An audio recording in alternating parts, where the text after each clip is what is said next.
السلام علیکم ورحمۃ اللہ وبرکاتہ۔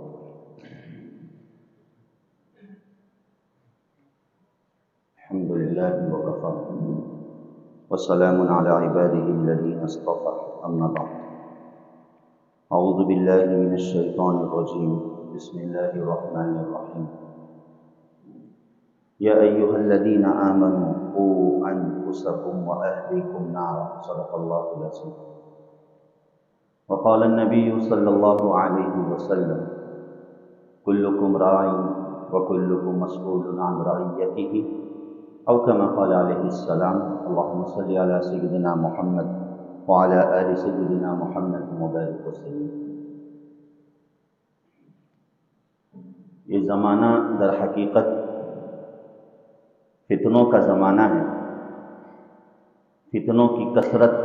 جیسے کہ حدیث پاک سے ثابت ہے، ہر فتنہ ایک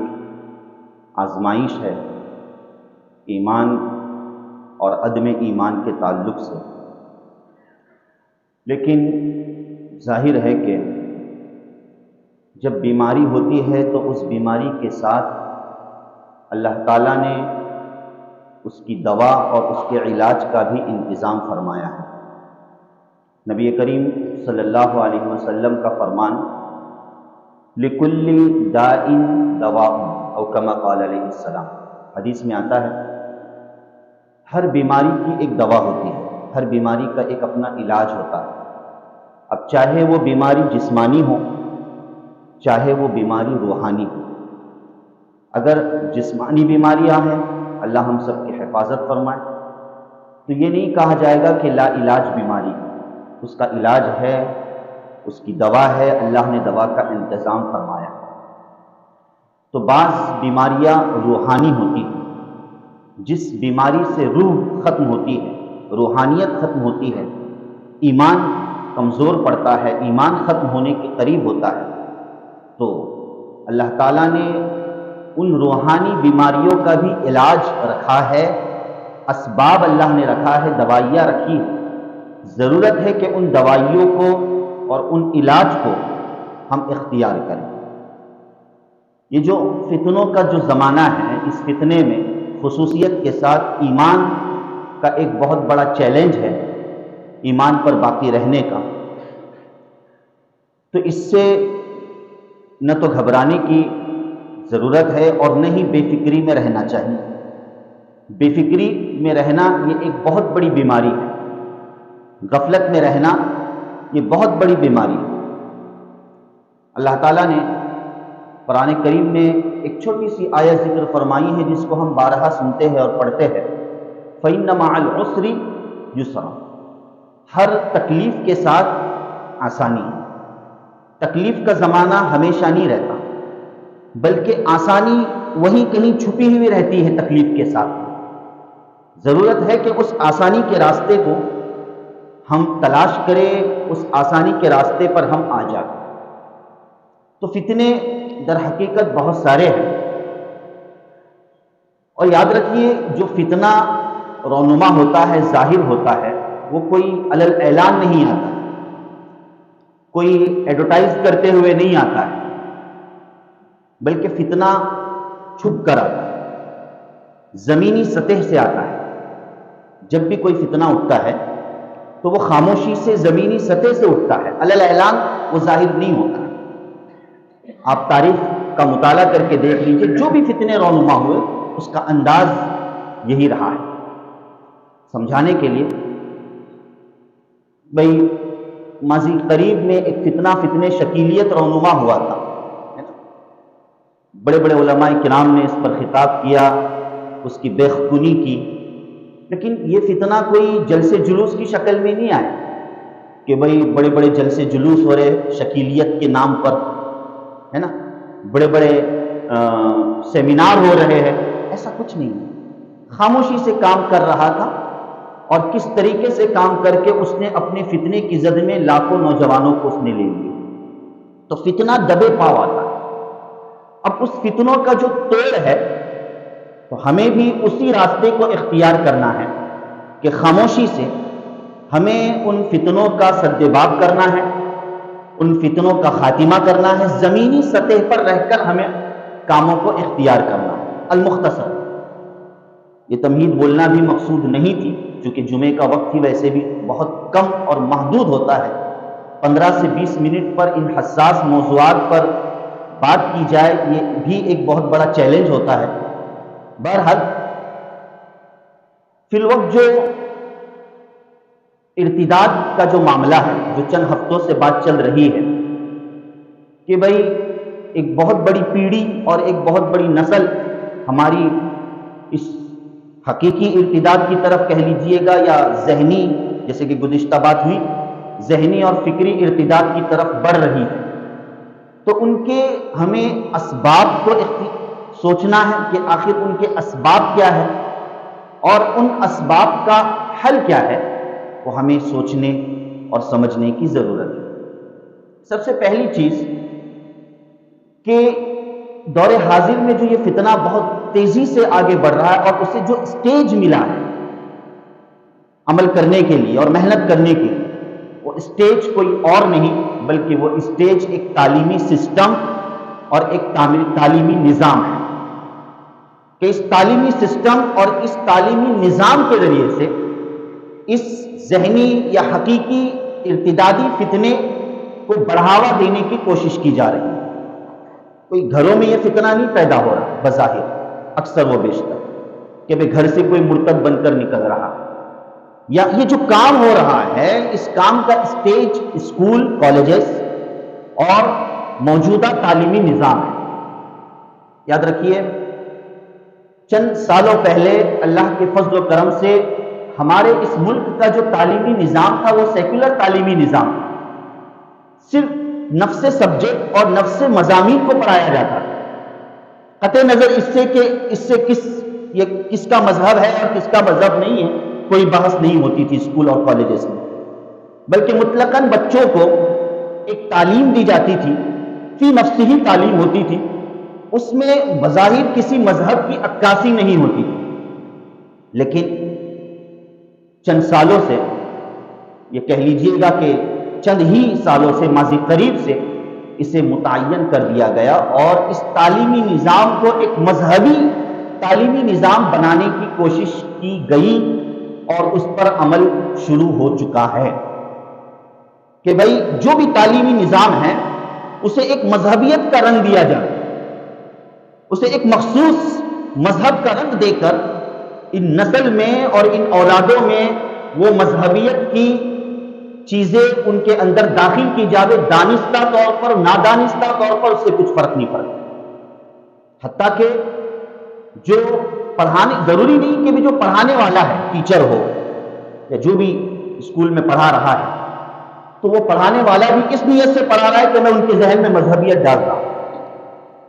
کچھ ایسا بھی ہو سکتا ہے کہ اکثر پڑھانے والے افراد بھی نادانستہ طور پر اس نظام کو اور اس لیول کو پڑھا رہے ہیں، لیکن آٹومیٹک اس نظام کے اندر ایسی چیز خود بخود داخل کر دی گئی ہے کہ اس کے اثرات ان بچوں میں اور اس نسل میں ضرور پیدا ہو کر رہے ہیں، ضرور پیدا ہو کر رہے ہیں۔ تو کس قدر حساس یہ معاملہ ہے، اس لیے یہ تو اس کا ایک بنیادی سبب ہوا کہ بھئی 10، 14، 15 سال تک مستقل اس نصاب کو اگر پڑھایا جائے، اس نظام اور اس سسٹم سے ٹچ کرتے ہوئے ہماری اولاد، ٹچ رہتے ہوئے ہماری اولاد اس تعلیم کو حاصل کرے، تو لازمی نتیجہ ہے کہ 14-15 سال کا عرصہ یہ یقیناً ذہن کو خراب کرنے والا اور ذہنی ارتداد اور فکری ارتداد اور حقیقی ارتداد تک پہنچانے کے لیے معین اور مددگار بن سکتا ہے، یقیناً بن سکتا ہے۔ اس کے لیے ضروری یہ ہے، جیسے کہ بارہا بات آتے رہتی ہے، میں دوبارہ اس کا اعادہ کروں، اور ضرورت ہے۔ ہم یہ سمجھتے ہیں کہ بار بار ایک بات کیوں آتی ہے، یہ ہماری کمزوری ہے، بار بار ہم ان باتوں پر تذکرہ کریں تاکہ اس کی حقیقت کو ہم سمجھ سکیں۔ بنیادی طور پر ضرورت اس بات کی ہے، اہل ثروت اور مالداروں کو آگے بڑھنا پڑے گا کہ اپنی ایک اسلامی ذہن اسکولوں کو کھولنے کی کوشش کریں۔ بس کیجئے گا مسجدوں کو ڈونیشن دینا،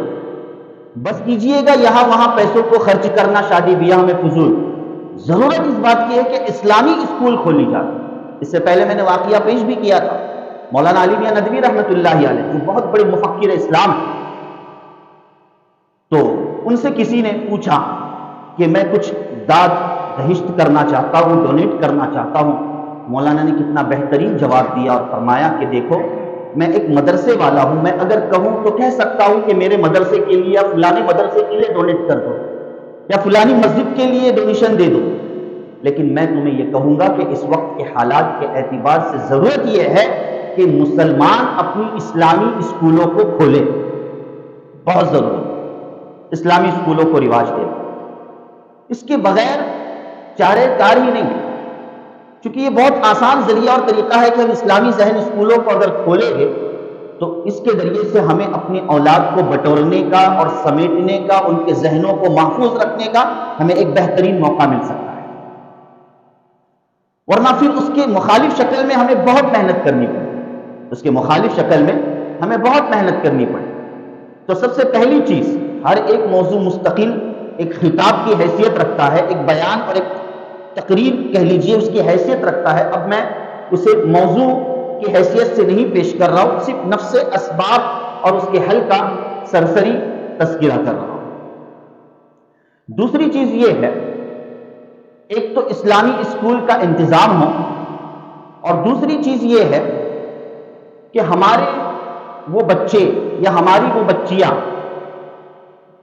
جو غیر مسلم اسکولوں میں پڑھ رہی ہیں اور خصوصاً اپنے علاقے کو چھوڑ کر کسی دوسرے علاقے میں جا رہی ہیں، بس اپنے علاقے کو چھوڑ کر کسی دوسرے علاقے میں جا رہی ہیں، جیسے ہماری یہاں کی بچیاں مثال کے طور پر پونے میں جا رہی ہیں، یا کسی اور ضلع کی بچیاں ہمارے داپولی میں آ رہی ہیں، ایسی بھی بچیاں ہیں جو مستقل کچھ ایجوکیشن کو حاصل کرنے کے لیے اور ڈگری کو حاصل کرنے کے لیے میڈیکل کالج ہو یا کوئی بھی دوسرے ادارے ہو، جہاں پر بچیاں اپنے ماں باپ سے دور رہ کر اور اپنے علاقے کو چھوڑ کر تعلیم کے نام پر کسی دوسرے علاقے میں آ رہی ہے، تو اب ان علاقے والوں کی ذمہ داری ہے، چونکہ وہ بھی ہماری قوم کی بچیاں ہیں، وہ بھی ہماری قوم کی لڑکیاں ہیں، کوئی فرق نہیں پڑتا ہمارے تعلقے کی نہ ہو، کوئی فرق نہیں پڑتا ہمارے ضلع کی نہ ہو، لیکن ہمارے قوم کی بچیاں، ان کی بھی ایمان و شرم و حیا کی حفاظت یہ ہمارا بنیادی ایمانی فریضہ ہے۔ لہذا ضرورت اس بات کی یہ ہے، بہتر تو اور افضل تو یہ ہے کہ ایک طرف اسلامی اسکول اور کالجز کا انتظام ہو، اور دوسری طرف دوسرے پیمانے پر ہم اسلامک ہاسٹل کا انتظام اسلامک ہاسٹل کا انتظام کریں۔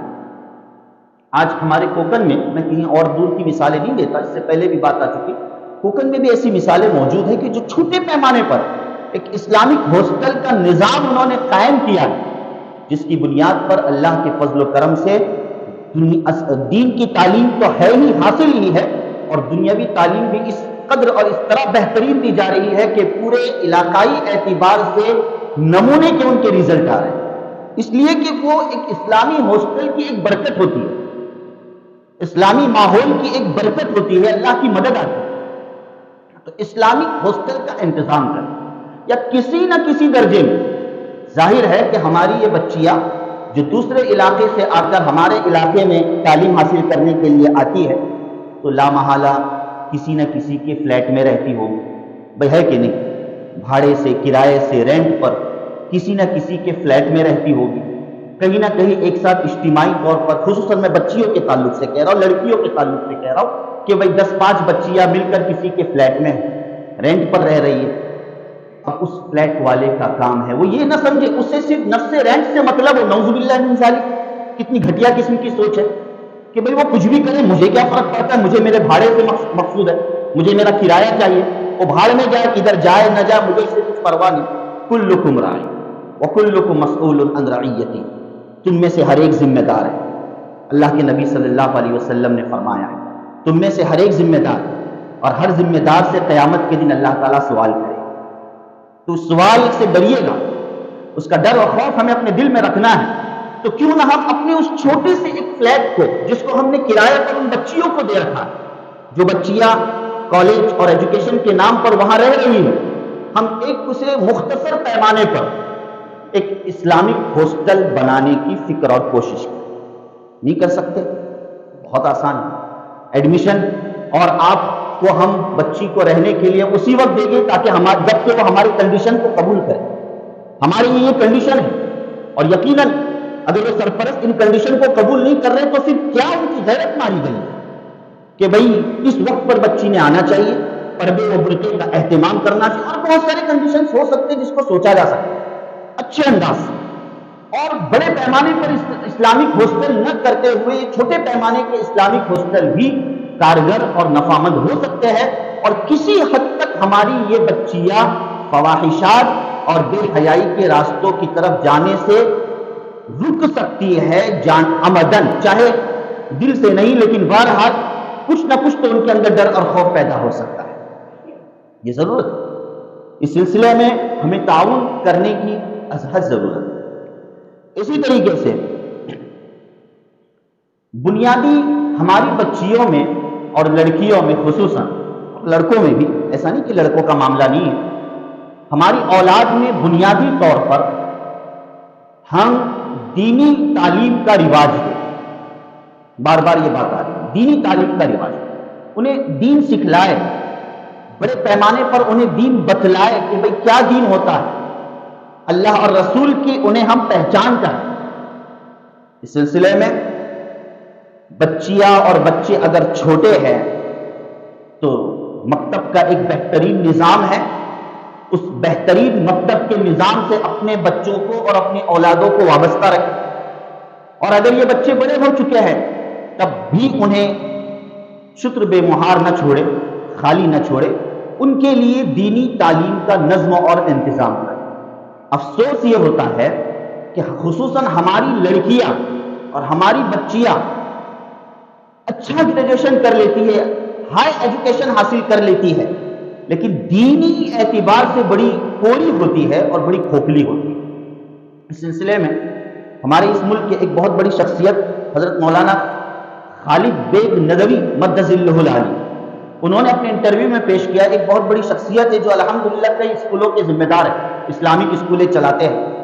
انہوں نے اپنے انٹرویو میں یہ بات پیش کی کہ ہمارے اسکولوں اور کالجز میں جب ہمیں کسی لیڈیز کی ضرورت پڑتی ہے،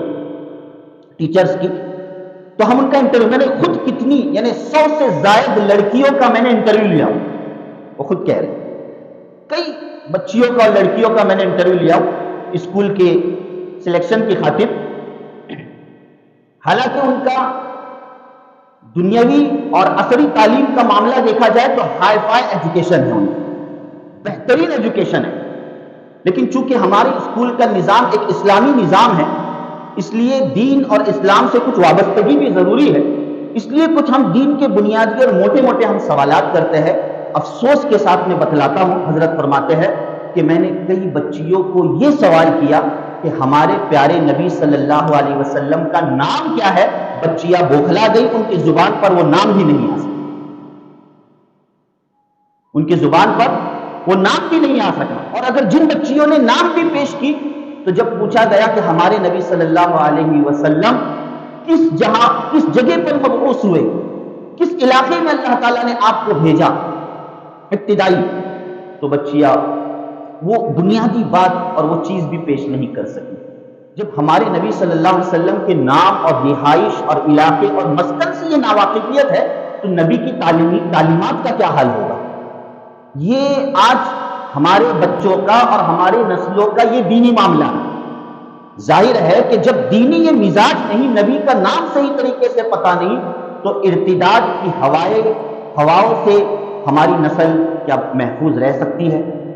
محفوظ رہ سکتی ہے؟ منٹوں میں ان کے ذہنوں کو تبدیل کیا جا سکتا ہے، بڑی آسانی سے تبدیل کیا جا سکتا ہے. منٹوں میں ان کے ایمان کو خریدا جا سکتا ہے، ان کے ذہنوں کو خریدا جا سکتا ہے بڑی آسانی سے. تو ضرورت اس بات کی ہے کہ دینی مزاج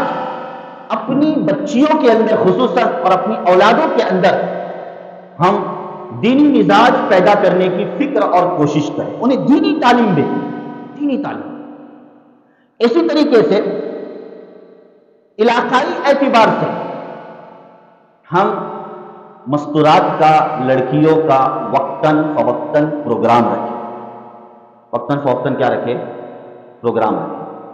کوئی بڑے جلسے جلوس کی ضرورت نہیں ہے. کسی اسٹیج کو سجانے کی ضرورت نہیں ہے، محدود پیمانے پر۔ ہمارے اندر یہ معاملہ اور مزاج اللہ معاف فرمائے کہ دینی اعتبار سے ہم سمجھتے کوئی سالانہ ہم نے کوئی جلسہ کر لیا تو ہم کامیاب ہو گئے، ہماری دینی حمیت بیدار ہے۔ اور افسوس اللہ معاف فرمائے کہ ہمارے جلسے بھی بڑے تکلفانہ، جلسے کا ایک بہت بڑا حصہ تو استقبال اور ویلکم میں ہی ختم ہو جاتا ہے، اس کا مقصد ہمیں حاصل نہیں ہو پاتا ہے۔ تو ان تصنعات اور تکلفات کو بالائے طاق رکھتے ہوئے، سادگی میں، اصل مقصود ذہن میں رکھتے ہوئے ہم ان مستورات کے پروگرام کو رکھیں، جس میں بہت سے موضوعات کو لیا جا سکتا ہے، بہت سے موضوعات کو، اور خصوصاً ان بچیوں کو ہم ان جلسوں میں یا اس پروگرام میں مدعو کریں جو ہماری بچیاں غیر مسلم خصوصاً اسکولوں میں پڑھ رہی ہے۔ تو اس بیس پر نہیں کہ وہ غیر مسلم میں پڑھی اس طرح اس کی دعوت چلائی جائے، بلکہ خاموشی سے ایسی بچیوں کو بلا کر ان کے پیرنٹس کا ذہن بنا کر ایسی مجلسوں میں لانے کی فکر اور کوشش کریں۔ بات سمجھ میں آ رہی؟ ضرورت آپ یہ کہو گے، معاف کیجیے گا میں سیدھی سادی بات کرتا ہوں کہ بھائی یہ سب کام تو علماء کا ہے، خالی یہ جمعہ کے خطبے میں اور ممبر پر بیٹھ کر صرف تقریر کر لیے تو کافی ہو گیا؟ یقیناً کافی نہیں ہوا، لیکن ظاہر ہے کہ یہ کام صرف علماء کا نہیں، ہم سب کا مل کر کرنے کا، ہم سب کے مل کر کرنے کا ہے۔ کچھ کام علماء کا ہے اور کچھ کام غیر علماء کا ہے، ہم سب کا ہے کہ ہم ایک ساتھ مل کر اس کام کو انجام دیں۔ کسی یک طرفہ جماعت کا یہ کام نہیں ہے، نعوذ باللہ من ذالک۔ بہت سی چیزیں ہیں، اسباب اور وسائل کی ضرورت ان علماء کو پڑتی ہے، معاف کیجیے گا میں آپ سے کہہ رہا ہوں علی الاعلان کہ اسباب اور وسائل کی ضرورت پڑتی ہے جو ہمیں آپ سے چاہیے۔ آپ یہ کہیں کہ یہ کام علماء کا، علماء کرتے رہے، کبھی یہ کام ہوگا نہیں، کبھی یہ کام نہیں۔ مل جل کر علاقے کے حساس لوگوں کو اس سلسلے میں آگے بڑھنا پڑے گا اور کام کرنا پڑے گا۔ صرف یہ کہ بھائی یہ فتنہ ہے ایسا ہو رہا ہے، نعوذ باللہ، اس کا کچھ حل نہیں۔ زمینی سطح پر رہ کر ہمیں اپنی ماں و بہنوں کے ایمان کی، اپنے نسلوں کے اور خود کے ایمان کی ہمیں حفاظت کرنے کے لیے آگے بڑھنا پڑے گا۔ اسی طریقے سے ایک چیز یہ ہے کہ ہماری جیسے اس سے پہلے بات آ چکی ہے کہ ہماری اولاد کس سے دوستانہ تعلقات رکھتی ہے، کس سے دوستی رکھتی ہے، اس پر ہماری نظر رہے، خصوصاً لڑکیوں پر۔ لڑکوں سے تو ہے ہی، لڑکیوں پر خصوصاً یہ رہے کہ بھائی ان کا کس سے، اگر کسی غیر مسلم لڑکی سے بھی اگر تعلق ہے تو کس درجے، اس کا بھی ہمیں خیال رکھنا۔ یہ نہیں سمجھ کر کہ وہ تو لڑکی ہے، لیکن نہیں، فتنہ کیسے آ جائے کچھ کہا نہیں جا سکتا۔ ہم اپنی بچیوں پر نظر رکھیں کہ وہ غیر مسلم جو اس کی سہیلی ہے تو کس حد تک اس کی سہیلی ہے اور کتنی اس کو ضرورت پڑ سکتی ہے، بس اس سے زیادہ ہاتھ بڑھانے کی اور تعلقات کو قائم کرنے کی۔ لڑکوں کا تو تعلق ہی نہیں آتا ہے، لیکن لڑکیوں سے بھی تعلق قائم کرنے کی، ہم کروانے کی اپنے اولادوں کو ہرگز آگے نہ بڑھائیں، اس سلسلے میں متفکر رہیں۔ اسی طریقے سے بہت سے کام جو ہم مرد حضرات باہر رہ کر کر سکتے ہیں، خواہ بلا وجہ ہم اپنی مستورات کو استعمال کرتے ہیں۔ بے گھر سے باہر سامان سودا سلف لانا ہے، ہماری مستورات باہر جا رہی ہیں، اور کوئی کام کرنا ہے، ہماری بچیاں باہر جا رہی ہیں۔ ہم گھر میں ہیں، ذمہ داری ہماری، ہم اپنے اولاد کے ساتھ میں جائیں یا ہماری مستورات کے ساتھ میں جائیں، ہم ذمہ دار ہیں، سرپرست ہیں۔ اگر نہیں ہے تو ایک الگ بات ہے، لیکن ساتھ میں ہے تو گھر میں ہے تو اس کام کو انجام دیں۔ اور خصوصاً جو کالجز میں بچیوں کو لانے اور لے جانے کا معاملہ ہے تو خدا را اس میں ہم حساس رہے، ہم اپنی بچیوں کو خود لے جائیں اور خود لے کر آئیں۔ یہ بہت بڑی ذمہ داری ہے، ہم اپنی بچیوں کو خود لے جائیں اور خود لے کر آئیں، اس کا ہم اہتمام کرنے والے ہیں۔ یہ چھوٹی چھوٹی چیزیں، یہ چھوٹی چھوٹی چنگاریاں نہ جانے کب شعلہ آگے بن جائے کچھ کہا نہیں جا سکتا۔ ان چنگاریوں کو بجھانا آسان ہے بمقابلے شعلے کے، شعلوں کو بجھانا پھر آسان نہیں ہو سکتا ہے۔ اسی طریقے سے گھر میں ہم ہمارے اللہ والوں کی طرف سے جو ماشاءاللہ جو ہدایات ہیں، اس میں سے ایک ہدایت یہ ہے کہ ہم اپنے گھر کی تعلیم کو زندہ کریں۔ گھر کی تعلیم کو کیا کریں؟ زندہ۔ بھئی 10 منٹ اللہ اور رسول کی باتوں کو گھر میں کرنا کوئی بڑی بات ہے؟ کوئی مشکل ہے؟ کوئی ایک بہترین کتاب رکھے اور جس کتاب میں جنت کا تذکرہ ہو، جہنم کا تذکرہ ہو، ایمان اور عقائد کا تذکرہ ہو، ہم 10 منٹ گھر کے افراد ایک ساتھ بیٹھ جائے۔ کیا بیٹھ کر ٹی وی نہیں دیکھتے ہیں؟ کیا بیٹھ کر ایک ساتھ سیریل نہیں دیکھتے ہیں؟ نعوذ باللہ من ذالک۔ کیا بیٹھ کر فواحشات کی چیزیں نہیں دیکھتے ہیں؟ اس کا کیا اثر پڑے گا گھر پر، یہ ہم جانتے ہیں۔ تو کیوں نہ ہم سونے سے پہلے یا مغرب عشاء کے درمیان یا عشاء بعد ہم بیٹھ جائے گھر کے افراد اور ایک کتاب صرف 10 منٹ، 11 منٹ میں بھی نہ جائے، 10 منٹ سے پابندی سے اللہ رسول کا گھر میں نام لے، اس کی نورانیت انشاءاللہ نسلوں میں باقی رہے گی، اس کی نورانیت گھروں میں باقی رہے گی، ہم محسوس بھی نہیں کر پائیں گے۔ ہم یعنی کہنے کا مقصد محسوس تو کرے گی، لیکن یہ کہ ہمیں اس کا احساس بہت جلد ہو جائے گا انشاءاللہ کہ اس کا کتنا بڑا فائدہ ہوگا، کتنا بڑا فائدہ۔ تو گھر کی تعلیم کو ہم زندہ کرنے والے بنے، محدود پیمانے پر تعلیم کریں، اس کا خاص خیال۔ اسی طریقے سے ہمارے ائمہ کرام جو مساجد کے امام ہیں، ائمہ ہیں بالخصوص، ان سے ہم رابطے میں رہیں، ان سے تعلقات کو قائم رکھیں اور ان کے ذریعے سے ایک دینی ماحول اور مزاج اپنے علاقے میں پیدا کرنے کی کوشش کریں۔ ائمہ کرام بھی صرف یہ نہ سمجھے کہ میری 5 وقتہ فقط ذمہ داری ہے، نہیں، بلکہ ہر امام اور مقتدی استاد اور شاگرد کی حیثیت رکھتا ہے،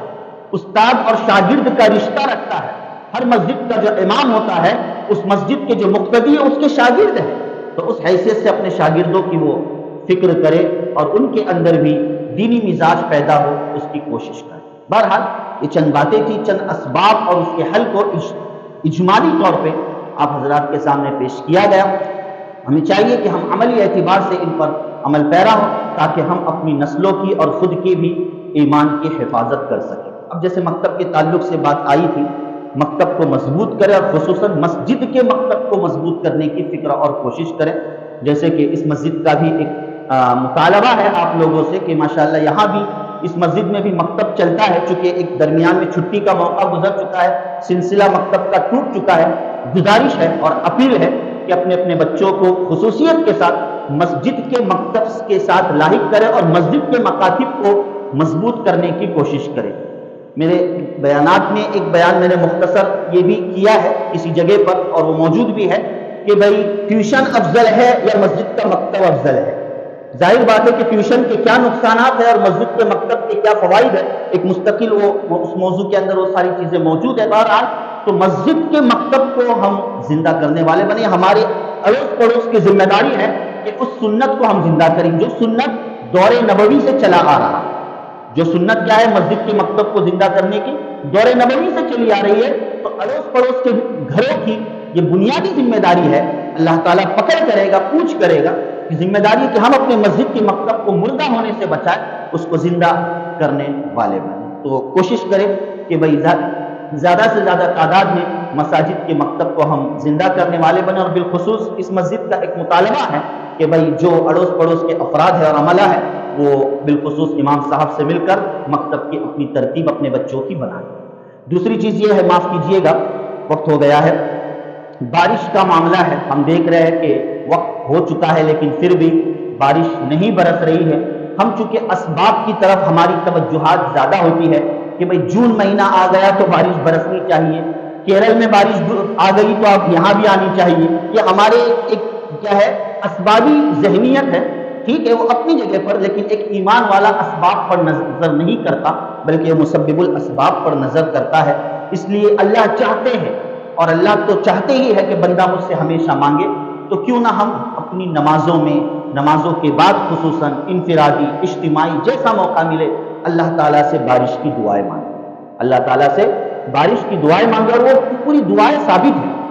نبی کریم صلی اللہ علیہ وسلم نے تو ہلکے سے فقط آسمان پر دیکھنے کی بھی دعا سکھلائی ہے کہ اگر آپ آسمان پر آپ کی نظر اچانک پڑ جائے تو اس وقت کی بھی دعا ہے۔ تو بارش برسنے کے لیے اللہ سے مانگنا چاہیے۔ اللہ کو